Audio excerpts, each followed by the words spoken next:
President Biden held talks with the Prime Minister of Israel in Jerusalem. High on the agenda, security issues, including Iran's nuclear activities. Speaking at a press conference earlier, the president reaffirmed U.S. support to Israel and his desire to see a two-state solution with the Palestinians. The best way to achieve that remains a two-state solution for two people, both of them who have deep and ancient roots in this land, living side by side in peace and security.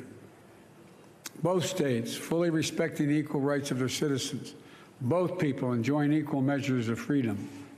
And any more that takes us further from that outcome, I believe anything is detrimental to the long-term security of Israel. NBC News senior White House correspondent Kelly O'Donnell is in Jerusalem for us. Kelly, good to see you. So what are some of the biggest takeaways from this morning's meetings and press conference? Well, good to be with you, Savannah. And this is clearly a chance for the president to again affirm that close bond with Israel. And in the question and answer part of the program, he was asked about Iran and he was asked about Saudi Arabia. And he made very clear that the U.S. and partners like Israel will not allow Iran to obtain nuclear weapons. And that means if force is necessary, that remains a viable option. That's not what anyone is looking for, but they want that message to be clear and to be spoken while the president is here in the Middle East. He also said that they have extended to Iran the way forward to return to that Iranian nuclear deal that President Trump, when he was in office, pulled the United States out of. That has been a long process, slow going, and it is still on the table. Also, the president said he would not wait forever for Iran's answer on that. So it's certainly ratcheting up pressure on Iran for them to engage with other world leaders, to recognize the world community won't let them have a nuclear weapon as they continue to build those capabilities, and to show that force is an option that partners like the U.S. would consider. On the issue of Saudi Arabia, there's a lot of anticipation about the next leg of the president's trip, and he was asked about the controversy at home about meeting with the Crown Prince, given the information the U.S. intelligence community has about his direct culpability in the death of Jamal Khashoggi. The president said that his views on human rights are well known, and he was asked if he was going to bring up Khashoggi, and he said, in effect, it isn't needed to be brought up because everyone knows where he stands on that. And that will be a question that will continue to be raised as we leave Israel and go to Saudi Arabia and other opportunities to address the president.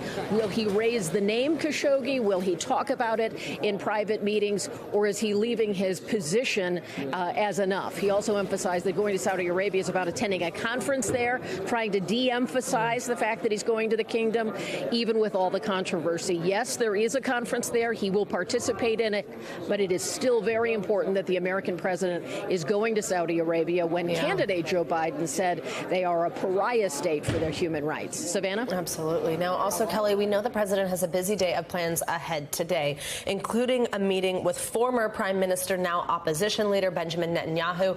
I mean, it's safe to say Biden hasn't always had the best relationship with him, so what can we expect from that?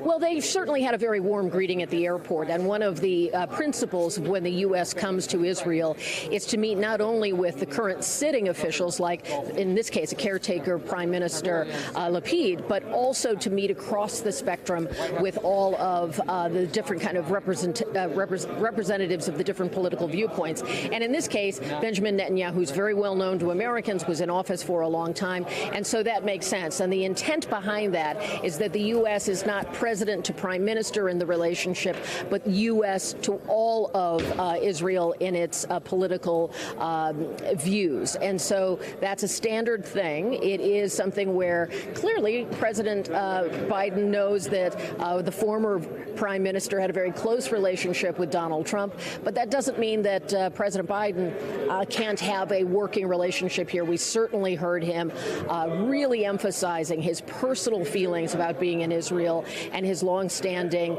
affection, affinity, and relationship with leaders here. So we'll be watching that for sure. But they really tried to emphasize that the page has been turned. The period of the Trump era is over. The president supports the Abraham Accords, which began during the Trump presidency, which is trying to have better relationships between Israel and Arab countries, normalizing relations. So that's a big part of this as well. And Kelly, you mentioned the Trump administration being over. I mean, something else that had happened during that time was relations really hitting an all-time low with Palestinian officials, and the president is heading to the occupied West Bank tomorrow. How's the Biden administration planning to rebuild those ties?